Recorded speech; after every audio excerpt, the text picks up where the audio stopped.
जय गुरुदेव. आजच्या ज्ञानविधीमध्ये सुरुवात करण्यापूर्वी पूर्ण फुलाची पाकळी म्हणून मी योग साधनेची 5,000 रुपयाची पुस्तकं भेटली आहेत.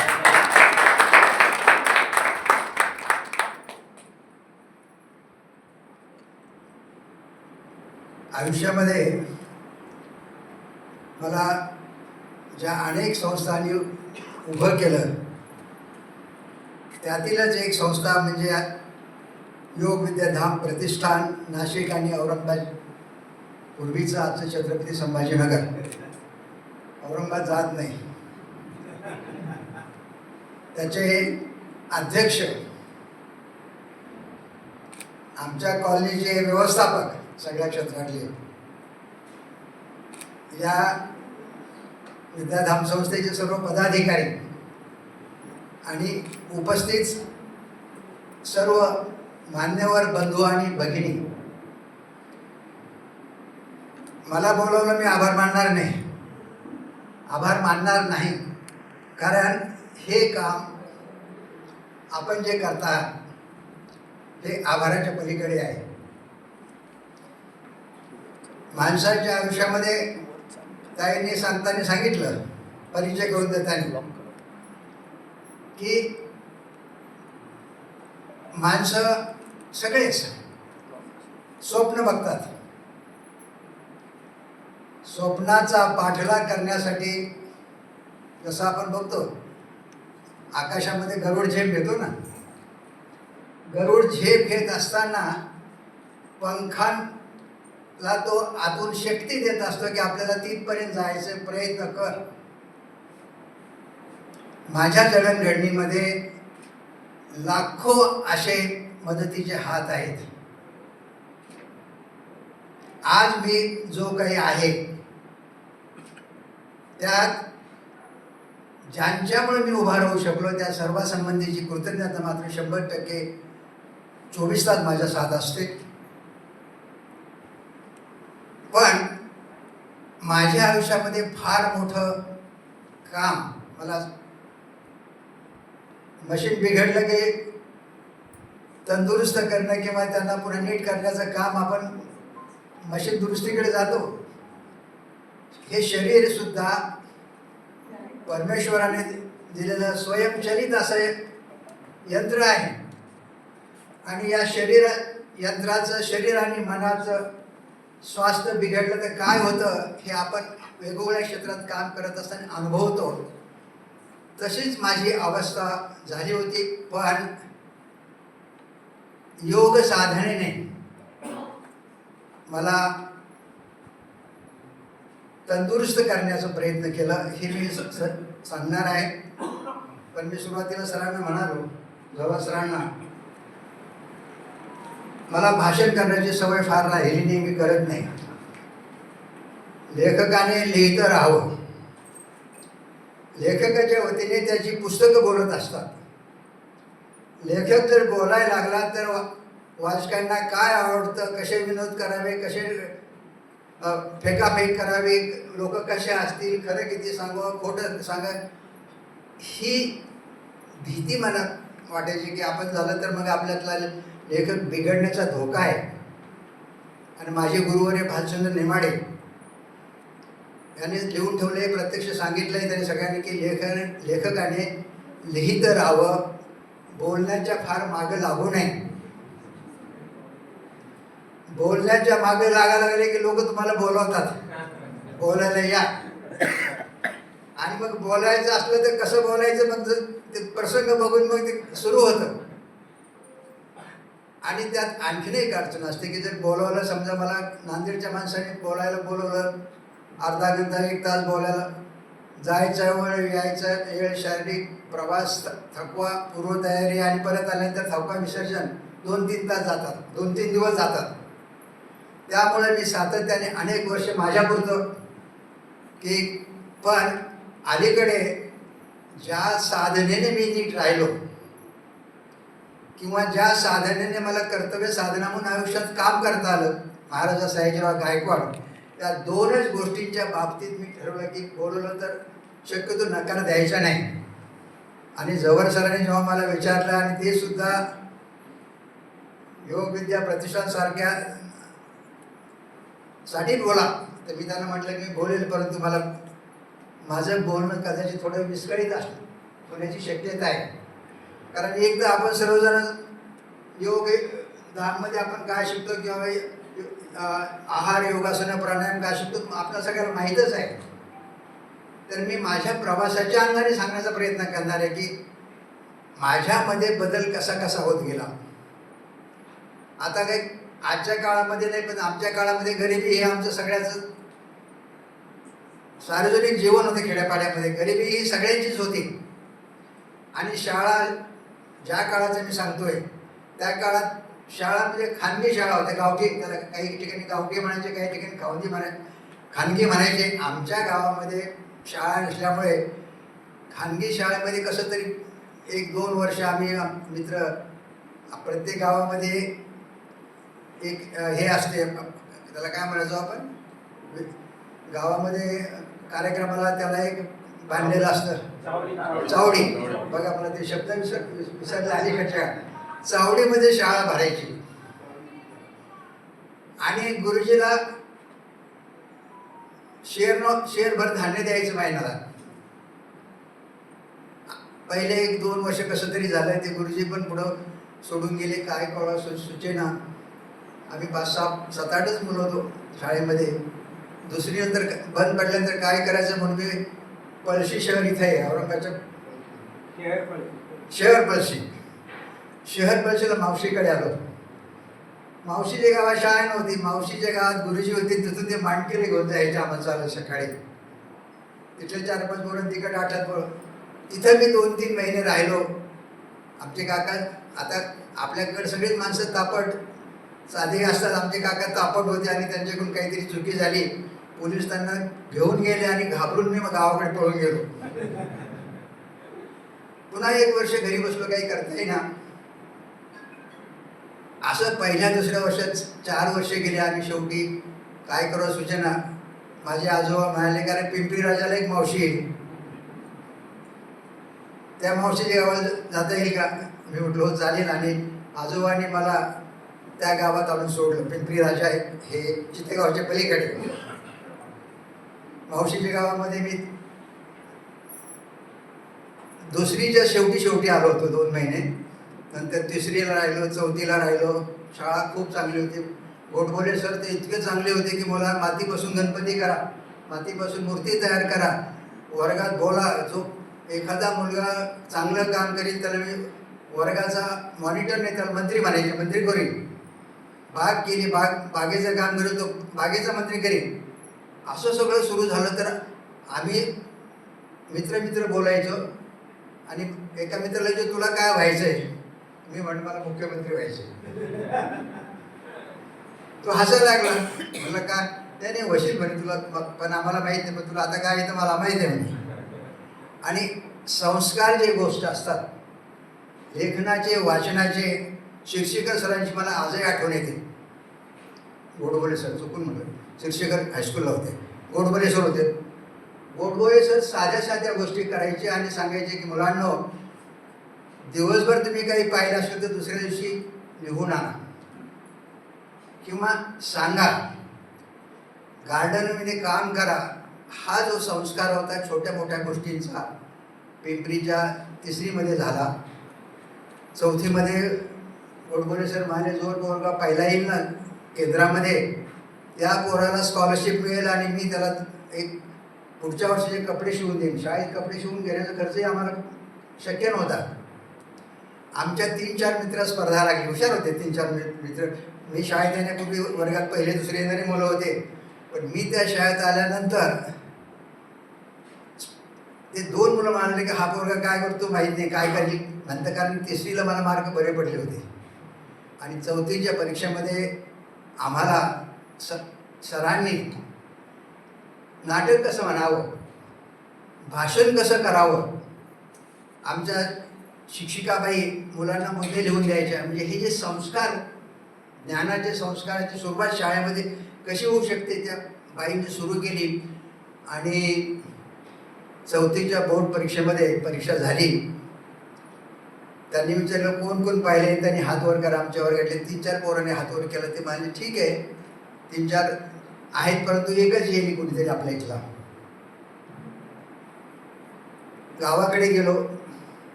आमचे काकावर मी टीका करत नाही, पण आमचे पल्सूचे काकाही तापड होते. ते मी काही नाही केलं की मावशीवर रागवायचे आणि मला ते खूप अस्वस्थ व्हायचं. आणि मला काम सांगायचे, मावशीला म्हणायचे काय पोरगा खातो पितो शाळेत जातो, त्याला थोडंफार कामाची सवय शिकव. आणि ते काकाचं योग्य होतं, पण मावशीला वाटायचे आपण कसं सांगायचं. आणि शेवटी अस्वस्थ अवस्थेमध्ये 4थीचा बोर्ड परीक्षेचा निकाल लागला. त्या काळात मराठवाड्यामध्ये साप्ताहिक निघायचं आनंद भालेरावांचं, आणि त्यामध्ये केंद्रात पहिल्या आल्या मुलाची नावं छापून आली. आणि पाहिलं तर पिंपरीच्या केंद्रामध्ये बाबासाहेब भाण नावाचा पोरगा पहिला आला. ते खरं शिक्षकाचं मार्गदर्शन संस्काराचं आणि त्यातून पुढं घडण्याचं. मग आता प्रश्न पडला 5वीला काय करायचं, तर आजोबाला मी म्हणालो की मी खोली घेऊन राहील, कारण माझा लोहाराचा मित्र होता, खूप मदत करायचं मला. अभ्यासाला साहेब खूप मदत करत. तो म्हणाला की तुला मी खोली बघून देतो गावामध्ये. ब्रह्मानंदाचा मठ पिंपरी राजामध्ये त्यांनी खोली पाहिली. मला वडिलांनी गावात आणून सोडलं पिंपरीच्या. त्या खोलीमध्ये मी येण्यापूर्वी आईने संस्कार केले फार महत्त्वाचे. महिनाभर आई मला सांगायची चूल कशी पेटवायची, लाकडं कसे पेटवायचे, तवा ठेवल्यानंतर तापला का नाही कसं थेंब टाकून बघायचं, पिठाची पोळी भाकरीच पोळी नाही भाकरी कशी करायची, ह्या गोष्टी आईने मला 1 महिनाभर अगोदर शिकवल्या होत्या. आणि खरं मला वाटतं स्वावलंबनेची सुरुवात मातोश्रीने केली. आणि सांगायचे की बेटा तवा तापल्यानंतर तव्यावरून भाकरी पलटाने हाताने काढावं नाही, बोटाला चटके बसतील. या संस्कारातून सगळं घेऊन जेव्हा पिंपरीच्या शाळेमध्ये आलो आणि हेडमास्तर सरांना तिकडे शिक्षकर होते, त्यांना म्हटलं की मी असा पोरगा आहे, मला खोली पाहिजे भाड्याने, मिळेल का? तर ते हसून म्हणाले माझ्या घरासमोरची माझ्या खोलीसमोरची खोली तुला चालेल का? म्हटलं हो चालेल.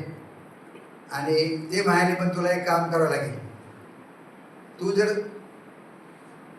पाटलाच्या घरावर मला दररोज दूध आणून दिलं तर मी तुला दर महिन्याला 4 आणे देईल. म्हणलं हो, माझी कमाई सुरू होईल. आणि मी त्या खोलीमध्ये राहायला सुरू केलो. एक मित्रही मला मिळाला पिंपरीच्या पलीकडे आडगाव, सर्जीराव ठोंबरे. आणि मग आम्ही कामाची वाटणी केली. त्याला म्हणलं तुला काय आवडतं? ते मला भांडी घासायला आवडते. मी म्हणलं मला स्वयंपाक करायला आवडतो. आणि त्यासोबत 3रं काम शिक्षक सरांनी एका दिवशी मला सांगितलं की पोरांनो सकाळी तुम्हाला मी पेपर देईन, पेपर तुम्ही वाचायचा, चाळायचा आणि मला संध्याकाळी एखादी तरी गोष्ट सांगितली तुम्हाला काय बातमी आवडली, काय वाचलं. आणि हा वाचन संस्काराचा सुरुवात शिक्षक सरांमुळे झाली. 2-3 महिन्यामध्ये शाळेमध्ये स्काउट पथक सुरू झालं होणार होतं. शिक्षक सर म्हणाले की जो मुलगा स्काउटमध्ये जाईल त्या मुलाला खाकी शर्ट आणि खाकी पॅन्ट घ्यावा लागेल आणि त्याला गळ्यामध्ये तो एक त्याला काय म्हणायचं सर हे लावावं लागेल. मला प्रश्न पडला की मला शाळेचे ड्रेस नव्हते, खाकी कपडे घ्यायला पैसे कुठे? आईने 4 महिने पुरेल एवढं धान्य पाठवलं होतं. 60 रुपये स्कॉलरशिप मिळाली, 12-5 5 रुपये महिना. त्याच्यामध्ये हे सगळं बसवायचं. मग मी शिक्षक सरांना म्हटलं की सर मला स्काउटमध्ये यायचं आहे, पण खाकी कपडे नसले तर चालणार नाही का? ते नाही ते पाहिजे. म्हणलं सर मला माझ्याकडे पैसे नाही. सर असून म्हणाले तुला मी दुधाचं काम दिलं ना आता, त्या तुला मी कपडे शिवून देतो. आणि मला म्हणाले की पुढं आम्ही जे शिकवणार आहे आता स्काउटमध्ये मुलाला, त्याला म्हणतात की खरी कमाई, तुझे शर्ट हे खरी कमाईचं असलं पाहिजे. आणि हा मला वाटतं त्या काळात मला कल्पनेच्या बाहेरचा संस्कार झाला. स्काउट पद्धत मुलं निवडले गेले, मुलाची परीक्षा घेतली. पहिल्यांदा मी 7 मुलाचा गट नायक झालो. दुसऱ्या परीक्षेमध्ये त्या शिवाजी पथकाचं नाव ठेवलं आणि त्या पथकाचं पथक नायक म्हणून मला निवडलं. आणि मग डोक्यामध्ये ते खाकी कपडे ते, कारण मला आमच्या खेड्यामध्ये पोलीस जर आले ना खाकी कपड्याचे आम्ही पळून जायचो. सायकलवर पोलीस यायचे त्या काळामध्ये. इतकं भीती आम्हाला पोलिसाची वाटायची. आणि मग एका दिवशी बोलता बोलता आमच्या शिक्षक सरांनी वर्गात विचारलं, पोरांना तुम्हाला काय व्हायचं आहे? तर मी म्हटलं की सर मला पोलीस व्हायचं खाकी कपड्यातलं. तर ते म्हणाले अरे ते काय का व्हायचं? नाही नाही म्हटलं आम्ही खेड्यात फार घाबरतो त्यांना. पण लोहाराचा पोरगा म्हणाला की मला उडण खटल्याचं ड्रायव्हर व्हायचं. उडण खटलं म्हणजे विमानाला उडण खटलं म्हणायचं. हे जे स्वप्न बघण्याची प्रत्येकाची. आणि त्याच काळामध्ये वाचन संस्काराचा फार मोठा भाग आमच्या शिक्षक गुरुजी करायचे. एखादा शिक्षक जर बाहेरगावी गेला रजेवर असेल तर शिक्षिकर सर पिशवीवरून आणले छोटे छोटे पुस्तक सगळ्या मुलाला वर्गात वाटायचे आणि म्हणायचे की तास संपेपर्यंत हे तुम्ही जमेल तेवढं वाचा. 2 पानं 4 पानं 10 पानं. आणि हे वाचायला लागले की यामधून तुम्हाला काय आवडलं ते 2 ओळी 1 शब्द पानभर लिहून आणा. माझ्या हातामध्ये प्रल्हाद केशव अत्रे माहीत नव्हते मला, पण मी कसा झालो नावाचं 100-125 पानाचं पुस्तक आलं. 10-12 पानं वाटल्यानंतर मी सरांना म्हटलं सर की घरी घेऊन जाऊ का? मला ते आवडायला लागलं. घरी नेलं आणि 2-4 5-6 जण वाटलं की अत्रे शिकले कसे, शिक्षकांनी संस्कार कसे केले, पत्रकार कसे झाले, राजकारणी कसे झाले, नाटककार, हे सगळं बघितल्यानंतर मला वाटायला लागलं आपल्याला लिहिता येईल का?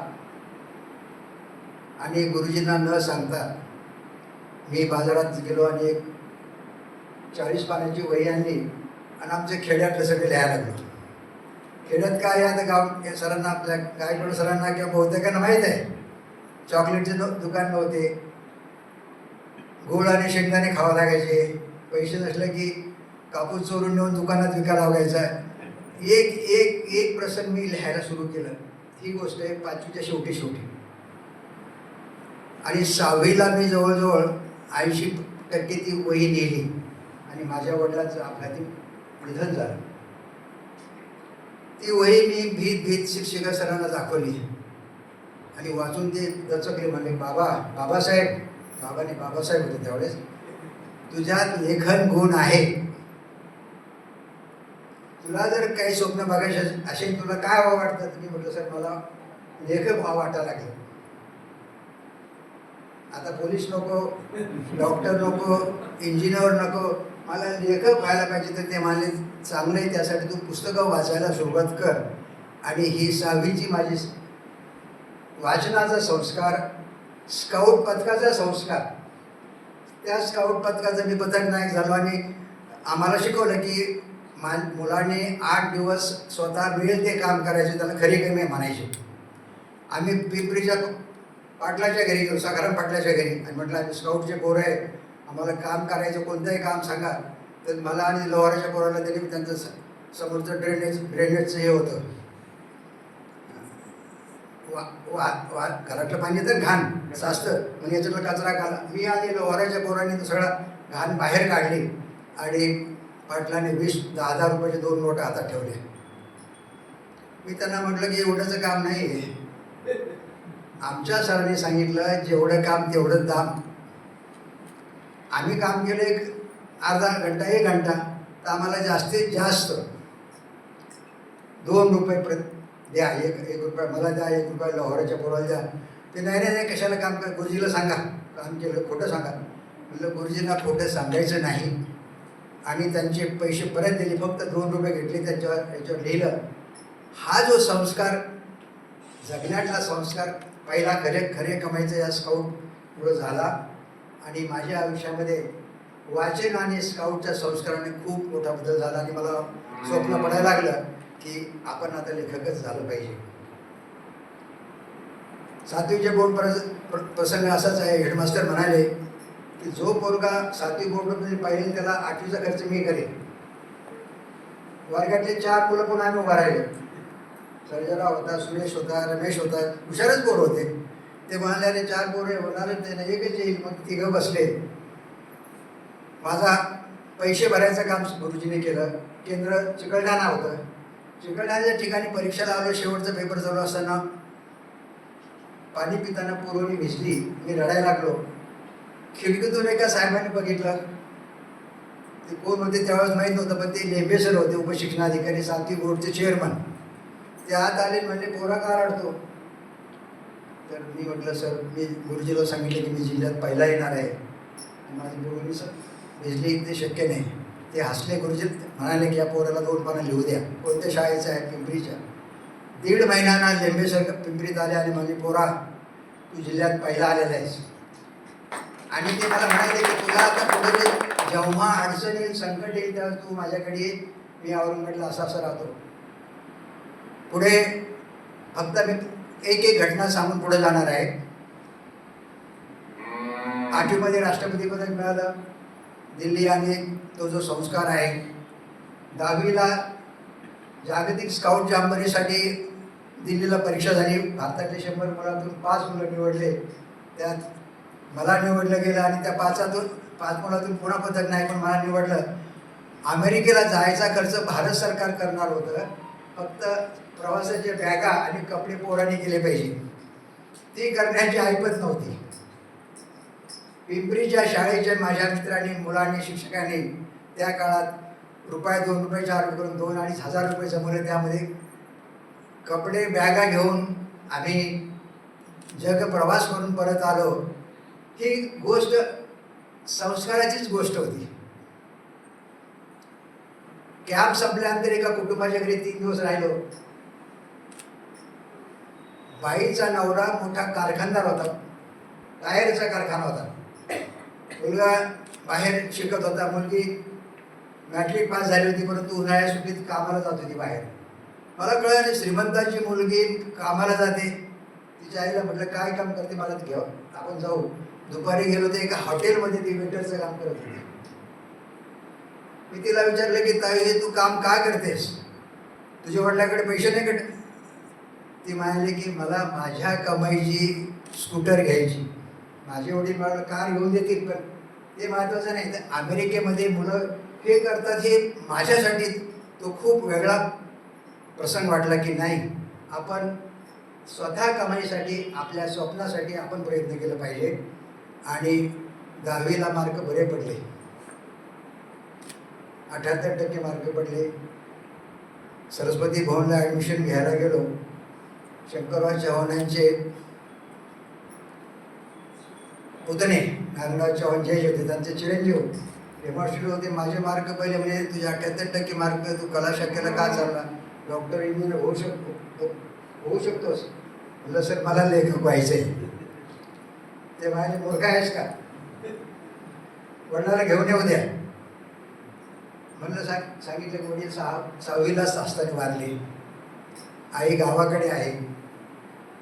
त्यांना वाईट वाटलं. प्रवेश दिला आणि प्रवेश घेतला. त्याच्या दुसऱ्याच दिवशी उंच विषाव असलेले एक प्राध्यापक शिकवायला आले. माझ्या शेजारी बसलेला पोरगा मला मांडला. कारण त्याला माहीत होतं मी लिहायला लागलो. लेखक पेपरमध्ये माझे लेख येत होते. तो मला, तुला माहिती आहे की कोण आहे? म्हटलं नाही, हे भालचंद्र नेमाडे आहेत. मला नेमाडे माहीत नव्हतं. क्लास संपल्यानंतर पहिल्या सुट्टीमध्ये बदलत वाटल्यात गेलो आणि नेमाडे सरांचं कोणतं पुस्तक आहे म्हणून कोसला कादंबरी आणली. 2-4 दिवसात वाचली आणि मला एका दिवशी भीत सरांकडे क्लास संपलं नंतर म्हणालो की सर, मी जागतिक जांभुरीला जाऊन आलो. त्याचं प्रवास वर्णन लिहिलं आहे. तुम्हाला वेळ आहे का वाचाल? येऊ का? नेमाडे हसले. म्हणाले की मी पेपरला वाचलं आहे, आपल्या कॉलेजचा एक विद्यार्थी अमेरिकेत जाऊन आला वगैरे, तोच आहे, तो आणून दे. हस्तलिखित दिल्यानंतर 8 दिवसांनी नेमाडे सरांनी मला क्लासमध्ये संपलं बोलवलं कॉलेजमध्ये. मला म्हणाले की बेटा, तुझ्यात लेखन गुण आहेत, पण पुण्या मुंबईच्या बाहेरच्या लेखकाचे खूप हाल आहेत. मराठवाड्याच्या निजाम साईडला मराठवाड्यात विचारूच नको. तू याच्यावर उपाय म्हणजे तू स्वतः प्रकाशन सुरू कर, तुझं लेखन तू प्रकाशित कर आणि तुझ्या बरोबर लेखकाचं कर, आणि हे तुझं सांस्कृतिक कर्तव्य असेल.